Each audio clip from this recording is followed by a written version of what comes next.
Right, well, hello everyone. Drama time, I guess.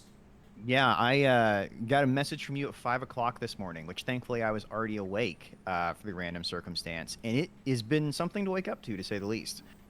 Yeah, I'm not too sure how well people are caught up, but obviously Hyenas is now dead in the water. Creative Assembly have released a statement now regarding that, where, yeah, I mean, do you want to read it? Shall I? Well, I mean, just to tell people, this is not the Creative Assembly canceling Hyenas. This is their parent company, Sega Sammy, canceling it out from underneath them. They did not get a say in this. Yeah. So there have been rumors that Sega have been bleeding cash for a while, though.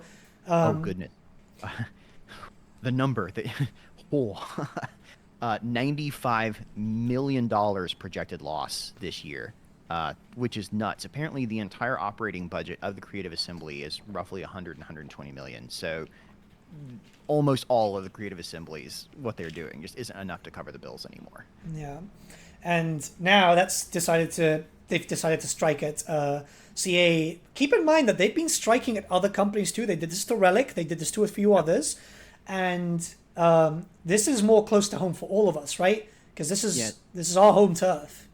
Yeah, so they're specifically saying that it's a reevaluation of what's happening with them right now, and they're saying their entire European position is just not looking good. And Relic Entertainment specifically released Company of Heroes 3 at the beginning of the year, and they were reduced from 300 people to 150. I mean, they were cut them in half. Yeah, So the expected cuts at the Creative Assembly are also deep, which is not in a good position for anybody that works there. yeah. It's something important to know. I know a lot of you guys because I covered this earlier this morning. I know you guys weren't keen on Hyenas, but keep in mind that when damage is done, it hits everyone. I didn't like Hyenas. I know a lot of you didn't like Hyenas, but this is going to affect us all. A few unannounced titles have also been hit and they've been shelved. God knows what's going to happen to the rest of our stuff, right? So, CA did put out the statement right now. Do you want to read it? Because I'm a little bit like jumpy and I get stuttery. No, you're fine. I'll be happy to read it. It's definitely one that it's a statement. I'll say that. Yeah. It's definitely a statement, and it reads like a corporate statement, which is unfortunate, but that's what we get. And we'll talk about that in a minute. You're like, everyone's affected at the company. Are they? Or are just the people that are working class individuals doing their best going to be affected? Which is unfortunately what this reads like. This is from the CEO, the official CEO of Creative Assembly posted it and said it's a dark day inside the company and they're having to do all this, obviously. We made the incredibly difficult decision to begin a redundancy consultation process in some areas of our UK operations, alongside ending development of Hyenas. This may, unfortunately, result in job losses. We fully understand this has a significant impact on our people, whether they are directly affected or not, which we are truly sorry for. We've always aimed to operate as a people-first studio that is foundational to our values and culture. While we must go through this incredibly difficult process, we will prioritize supporting our people at every step. For those whose jobs are at risk, we will work to reallocate them into our other available roles within CA whenever possible, and ultimately minimize any job losses. Our commitment to other projects and players has not changed. We will deliver more incredible experiences to our players all over the world for decades to come. Which is, while this is a difficult moment across CA, we look forward to sharing more about our plans in the future. Yeah. And they made sure to put a link to an official email saying, hey, if you work at another gaming company, reach out to us. We have people that are suddenly available to hire. Yeah. Which makes me think they're not trying to minimize job losses too much inside of CA. One thing that CA is very famous for is half truths.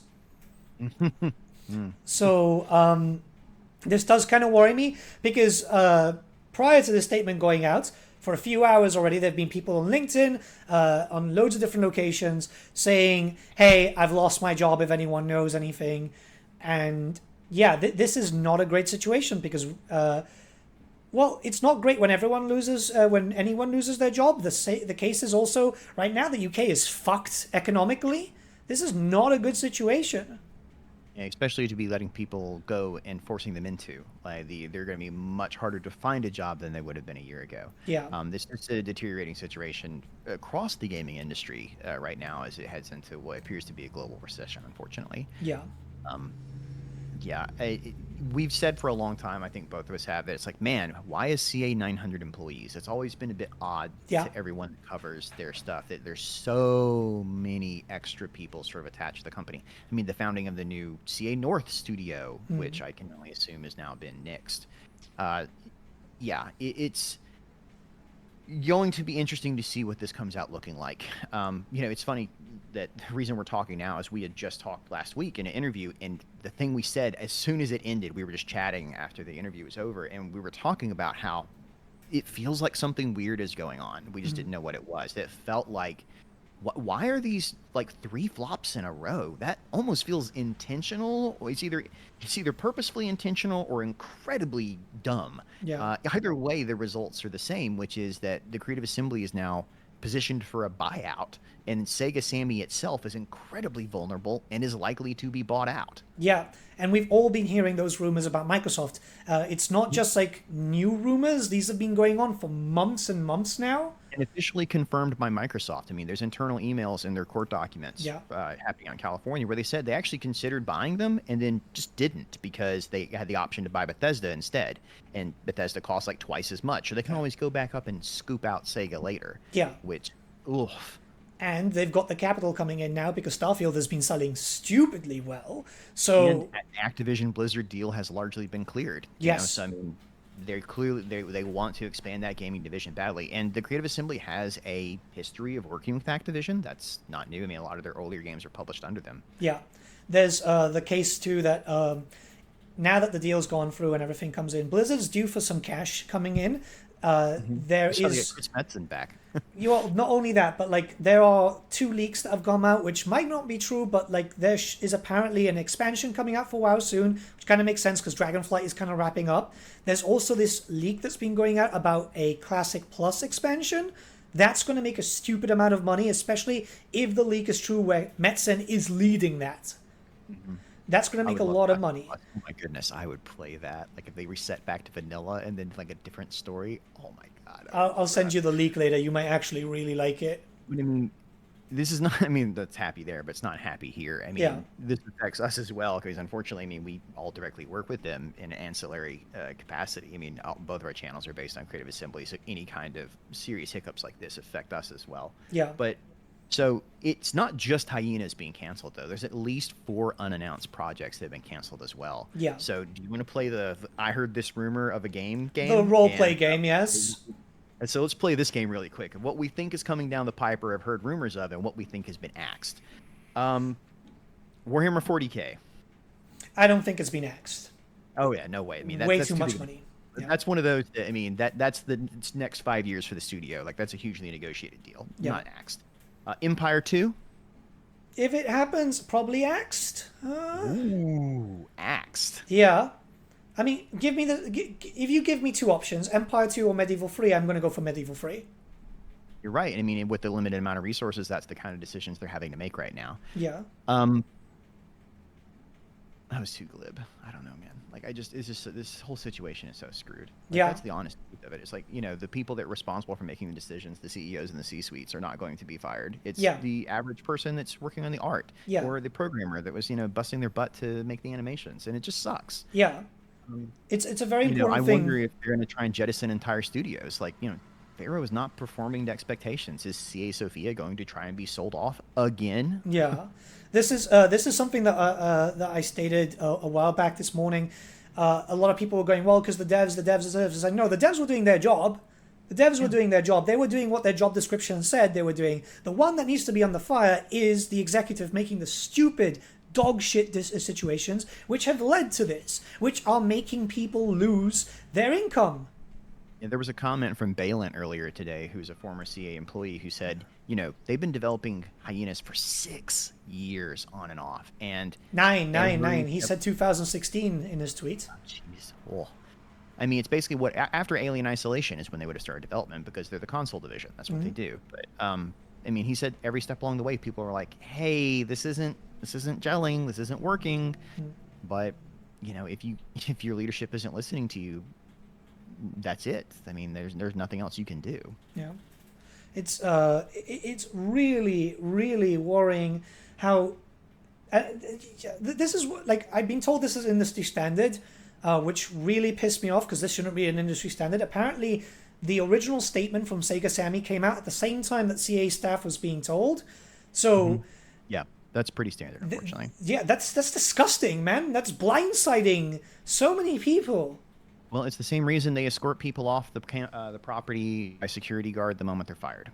Yeah. You know, it doesn't give people a chance to react. It doesn't give people a chance to start looking for other jobs. It doesn't theoretically lessen any work going on inside the company. It's a crappy corporate CEO move, and unfortunately, this entire thing reeks of crappy corporate CEO moves to me.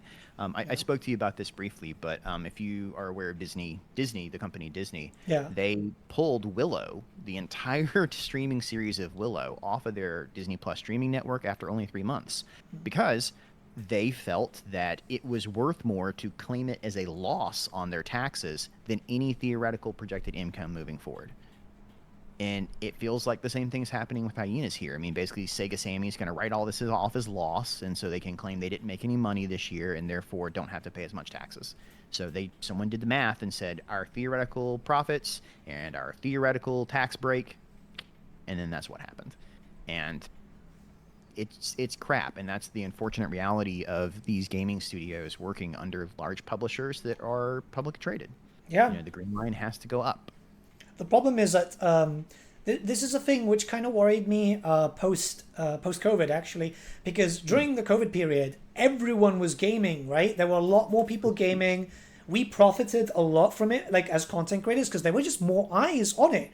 Now that everyone's going back to normal, less people are gaming, so less sales are going to happen. So you'd think that there would be an account for that, saying, hey, things are back to normal now. We're not going to be making this type of money anymore, or we might not get that close. You know? I mean, that's unfortunately part of being publicly traded is there is no option for it to have less sales, right? There has to be an exploitation somewhere else. There has to be profit made somewhere else. I mean, I think that's why we started seeing increased prices for DLC. That's why we started seeing cosmetic skins for Pharaoh. Yeah. It's like, I think that the current CEO of Creative Assembly knew that they were about to get hit with this and was already trying to spin this to benefit them in any way they could. And it was just too late. Well, like hypothetically, say that you're the head of CA. How would you have done it differently? Oh man, how far back in time do you want to go? Say you've just gone, you've been at CA for a while, you've done the COVID wave, you know what's coming now. Like, clearly you need to think, right? I don't know, man. I mean, it's like it's easy to backseat drive stuff like that, but I think that a poor launch for Warhammer 3, coupled with too long delays between DLC, and then a couple lackluster Saga releases, and then the huge debt that became Hyenas. I understand that the console division has always sort of been there. You know, they're the original part of CA. Yeah. But except for Alien Isolation, that's really the only hit they've had in the last 10, 15 years. I mean, I mentioned Halo Wars 2, but like my wife played that and then like played it only a little bit. I mean, it's fine. Yeah. And it's just like I think you just have to be realistic about what your studio is capable of producing, and it's not a game a year, right? Which is what they wanted to go to with the Saga titles, and it didn't happen. It didn't work, right? Yeah. I mean, they were trying to pump them out as $60 games, and it fell apart. I think that COVID really hit their production pipeline. We've heard that from a number of people, that working from home and the lack of the ability to communicate with each other, like it was basically making games in a vacuum, and the pieces didn't come together correctly. Yeah. So, bringing people back into the studio and getting that stuff working, but it just never gelled back together in a way. I don't know, man. It's just, I think their costs were too high. I mean, apparently their costs are too high. I mean, it says it right there. Their costs are too high. I'm reading a book right now called Blood, Sweat, and Pixels by Jason Schreier, by the way. If you ever get a chance to read this, fantastic. It's an inside look at the gaming industry. And it says the basic, and this was $2016, by the way, the basic math is $10,000 per person per month inside your company. So that's what it costs that company to have that person there. So if we have a 900 person, company, that's what, $9 million a month? Did I do the math right on that? Something like that, yeah. No, that's not right. 900,000? No.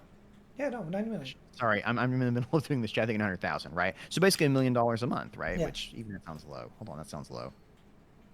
I don't have my calculator. I'm just gonna cut that section out for myself. I'm gonna pretend I didn't just fail it. No, it's 900,000. It's I mean, 900,000. that's the math of it. I mean, that's a heck of a lot of money per person to be sitting around. It's like, how many people of those are developers? How many are overhead? How many are marketing? How many are video? I mean, I know that I was interested in joining the content creation wing of Creative Assembly a number of years ago, and I found out there were 12 people already in there. I was like, what? Doing what? Yeah. Exactly. It's like, what? Doing what? Like, how many of those are a manager who has 2 or 3 sub managers and all that going together? I mean, it's just, yeah. I mean, so there's a similar situation to what I talk about with people with the Unity. You follow the development with Unity last week, all the shenanigans. Like, their stock prices are going down, so they had to find a new way to monetize. Yeah. And it hurt everything around it, not unlike what's happened here. But it's that same sort of thing since a new CEO came in, or a new head of whatever came in about 2 years ago, who, by the way, both these people were previously working for EA. Yeah, which speaks a lot, Yeah, what the priority is. I mean, they're not there to create art. They're not there to create games. They're there to make money. I mean, that is their actual position. And, everyone was like, man, why is Unity getting so big? Like, I think their employee count ballooned from 300 to like 2,000 in the course of 2 years. And everyone's like, why? Well, because it makes you more attractive for those buyouts yet again. It makes it look like, oh, we're a great company and we're so strong. And, we're underperforming right now. But if you come in and trim us down a little bit, I mean, look at all we got to offer. And it just feels like, Sega Sammy and Creative Assembly are in that same position. I mean, like, by posting a statement like this, they're basically saying, hey, boys, look how tasty we look, right? Yeah. We're great right here. Come in and purchase us and, make us your department. It's just it's crappy CEO tactics, instead of just being slow and steady and making something at the beginning that you knew would work and you could keep people on with. They're basically playing games with people's lives and careers, all for the sake of a few extra $1 million in a CEO's pocket. Yeah, because those are the people who are actually just going. Because when a company does well, and this is a big thing, like 99.9% of these companies don't have like a profit share and stuff like that. So none of these devs are getting anything. Oh, they get a launch party. Yeah. Fuck all. Like, that's, wow, big whoop. Few burgers and shit. We'll give Creative Assembly one bit of credit. Like, I'm going to say this for them right here. Now, they say they are people-oriented. I have never heard about crunch being an issue at Creative Assembly. I think crunch has been a thing. I think that crunch has been a thing. Because... Well, that's something. It's not so well known, though, that the studio is known for it in any capacity. Yeah, that's true. Like, they're not CD Projekt Red. But I do believe... They're not like Naughty Dog. They're not like a studio that's like constantly grinding people 60, 70 hours a week all the time. That's a pretty low bar. Yeah, but I do believe that they do crunch, which explains the high turnover of staff too. Because it happens a lot, and they are underpaid. A lot of developers are underpaid. You can you just have to go on Glassdoor and you can see the average wage of the employees at Creative Assembly. So the average employee wage for Creative Assembly, I think that's £20,000. It's like they're getting people fresh out of college. Yeah, like, it's fuck all cash. A reputation of they are sort of the first stepping stone. You go in there, spend 2 or 3 years, you learn your skills, then you go to a company that's smaller that you can make more of an impact on, and it pays better. And that's unfortunately been the reputation for a very long time. And that actually goes to profits right there. It is incredibly expensive to constantly be headhunting and replace people. And especially after Warhammer 3 ended, I mean, how many people jumped ship?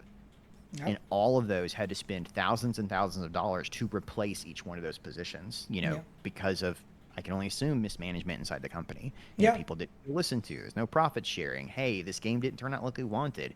And people left. Whatever the reason was, people left. And that cost them a lot of money. Without naming names, you can see a bunch of ex-CA developers from previous months, years, and so on. When they leave, they say, oh, I left because so-and-so was a jackass, and stuff like that, right? Not naming names, but unfortunately, that's the reality. It does look like the happy, friendly company that they try to present themselves at sometimes does have a few bad eggs that ruins it from the inside. I mean, that's part of it. I mean, it's a company at the end of the day. This is a company and publicly traded. And well, it's not publicly traded. Sega Sammy is. I mean, they're a subdivision of the thing that's publicly traded. I mean, this came down from the top. I'm sure Creative Assembly wasn't like, oh, yes, we need to make cuts and hurt all of our employees. Yeah. No. No, this is something that Sega came in and said, Yeah, so some guy made a decision, some guy that isn't like aware of it. Like, I don't know. I honestly don't think that Hyenas would have done well on release because no. it was looking like it was going to become free to play. Um, but I mean, I think you can make the same argument about Pharaoh at the same time. I mean, I hate to say that. It looks like that it's not going to make its money back, assuming a development cost of what, 40, $50 million, something like that, probably, for yeah, something this big. I mean, the entirety of CA Sophia working on it since Troyes, or at least a year. I mean, 100 employees. I mean, several $1 million. yeah, And, it's number like 100 on Steam wish list. What's it at now? Like, it's Steam favorites and sales list. It never even cracked top 100. It's just, there's no hype. yeah. There's no buzz. There's no nothing. Yeah, and And I think that was like unfortunately though the Pharaoh issue I think was hurt more because of the Warhammer situation. So it's all been cascading a little bit. Though I do think that the Hyena situation wasn't really hurt by Warhammer because like there might have been a it little brought bit. its own pain. Yeah, It brought its own pain. yeah. Like there might have been a little bit of an overlap, but the Hyena situation is like look, not being funny, but it just doesn't appeal to me. It's payday in space. That's it, right? With some extremely invasive merchandising. Yes. Like you're trying to like pick up Sega merch. I read one view, I think it was by Mandalore. He said like the most cynical game he has ever played in his life. Yeah, and interestingly enough, someone else, XCA developer from a while ago, posted on Twitter saying that originally it was supposed to be dark and gritty and stuff. Like, so it was a completely different game originally when it was pitched. So it's like, well, 6 years of development will do. 6 years development and multiple creative directors and new CEO coming on, and who knows who put their finger on it and said, it's going to be this now. and more importantly, people have come onto the project that don't play games. You get people who don't understand the fan base that the company is built under and so on. Yeah. It happens, right? This is why you get loads and loads of garbage releases by different companies, not just EA, but like loads of companies. They get this guy who's from EA. It's like, oh yeah, cool. This guy is basically just there to make money. He's not there to make sure that the game is good, to actually make the money. I mean, it's different expectations. I know that a lot of people have been hired on from Paradox to try and bring into Creative Assembly because they want more of a Paradox feel for a couple things. I've seen that in a couple places, and it doesn't always mesh.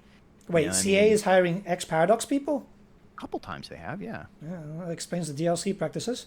Oh,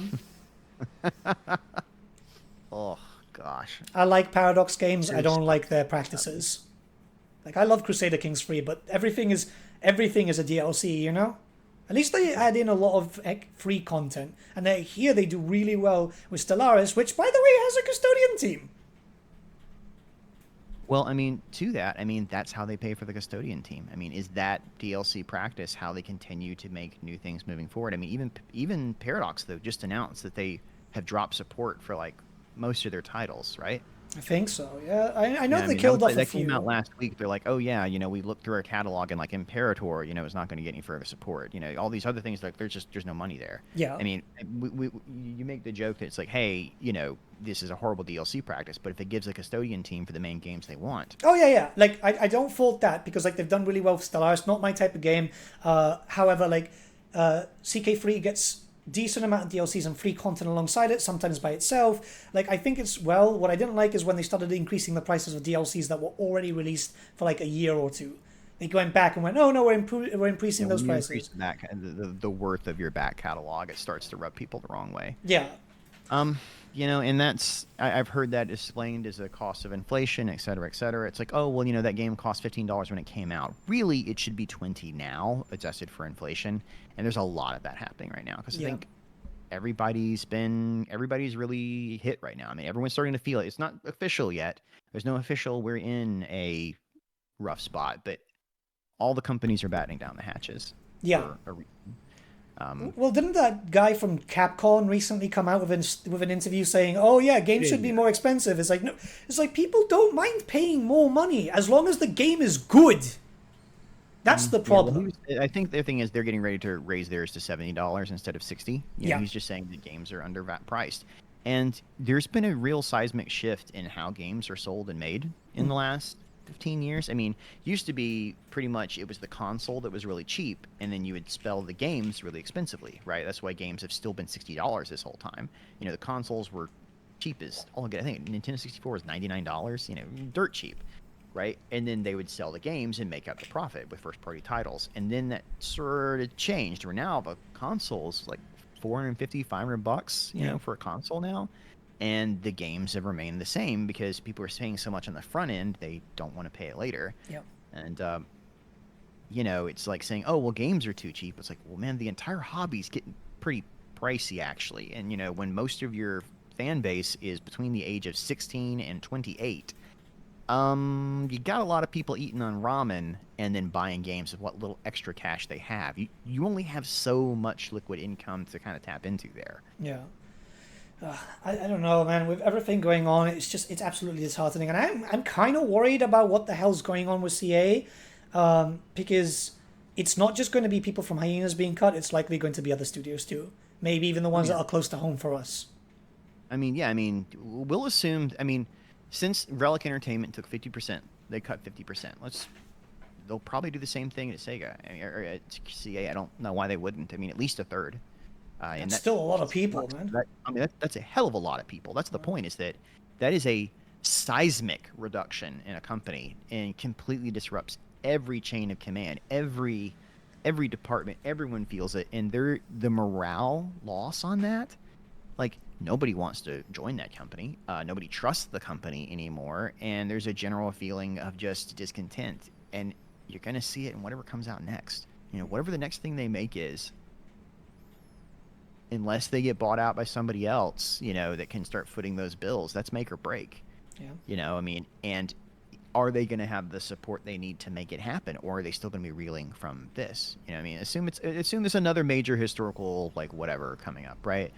The custodian, the existing Warhammer DLC team is like 10 people, so they're probably not going to go. They're pretty busy. Yeah. They're DLC up until forever, so we can say they're still there. But what gets cut? Do they cut both the historicals to get to the next major Warhammer title or something? Is it a case of like really hard arithmetic where it's like, actually these little small ones that don't make as much money aren't worth it to us in the long run? And yeah, that's I am kind of worried. Whatever the next game is, like, we've all heard the rumors, Empire 2, sometimes maybe Medieval 3. Those are titles. Old world rumors, like an old world DLC expansion thing, but I can imagine that got axed. Yeah. They're going to try and trim the fat as much as they can right now.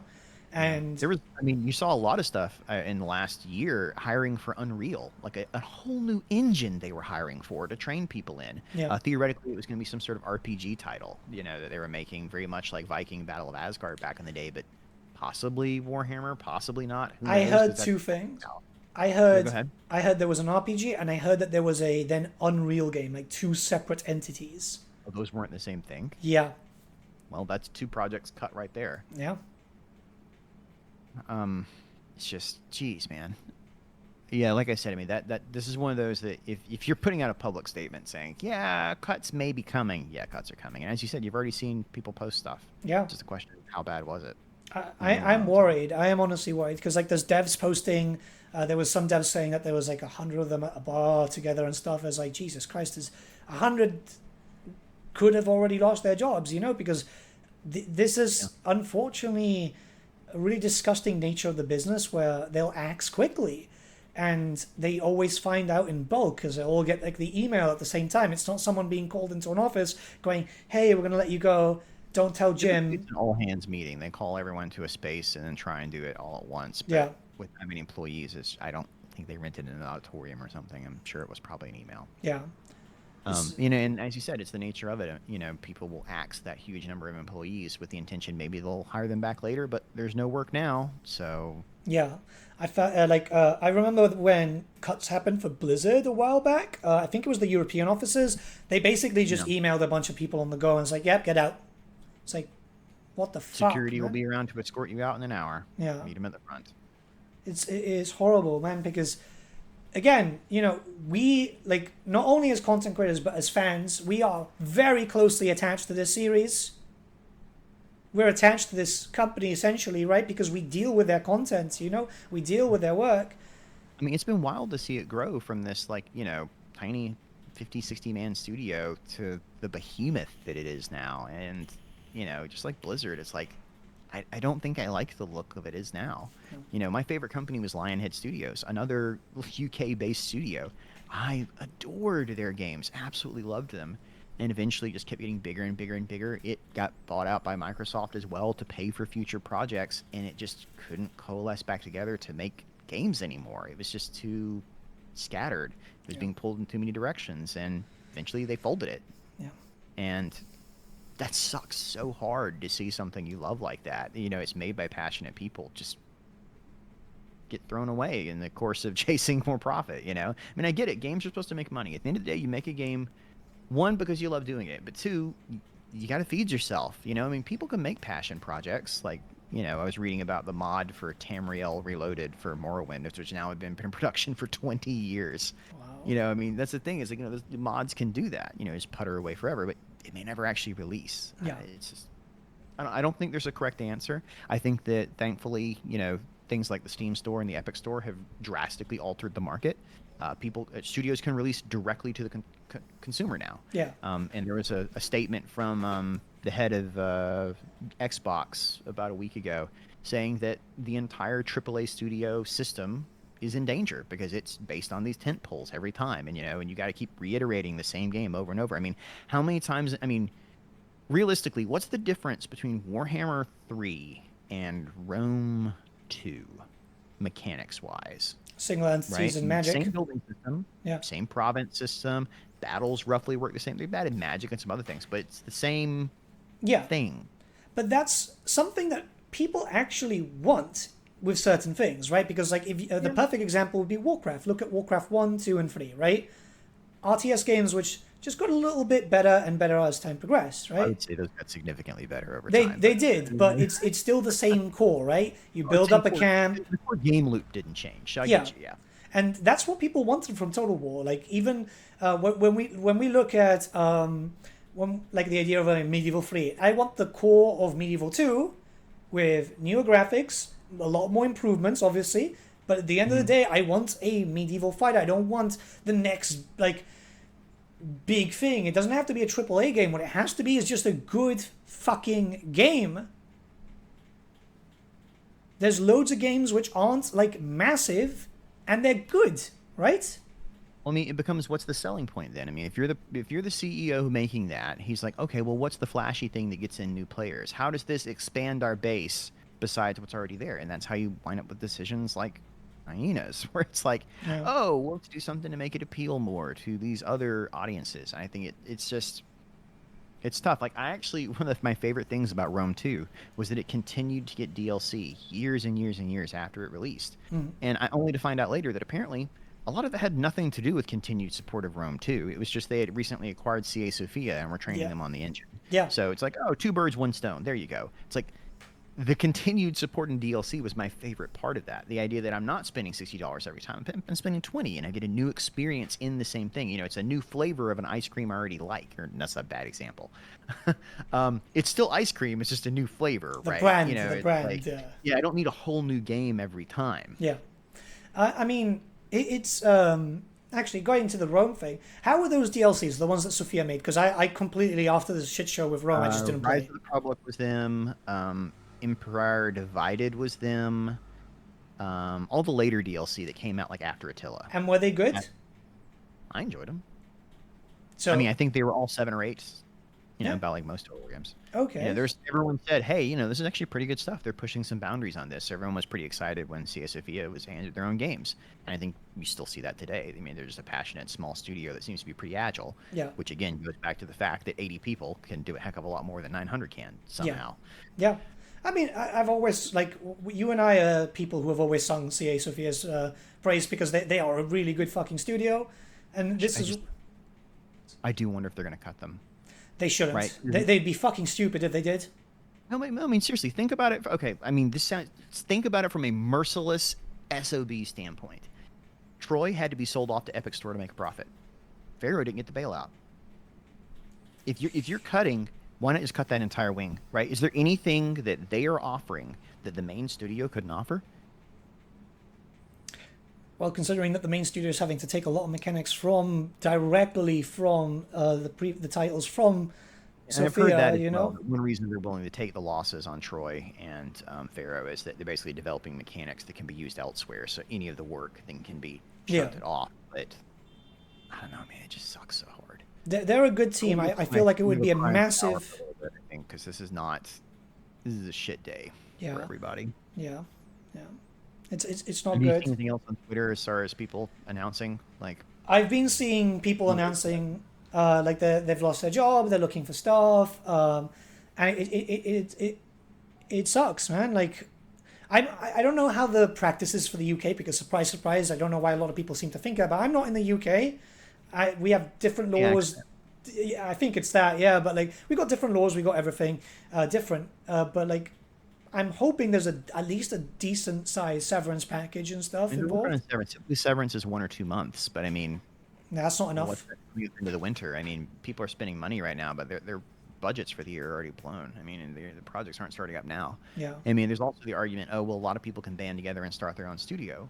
Well, I mean, yeah, they could, and not see profit for 2 years. So unless they get an outside investor during a downturn time, they're stuck, and it just sucks so hard. Yeah. I don't know. I'm gonna reach out to people, see, like you did. What can I do for you, ma'am? Yeah. Hopefully it works out, but. All right. Thanks for chatting. This sucks to talk about, honestly. It's something that we all suspected would be coming eventually, that they would hit that eventual threshold. I just didn't expect it to be this soon. It felt like, oh, well, maybe they can turn it around. They just need to do this, that, or the other. And they didn't. And now we're here. Yeah. See you, everyone.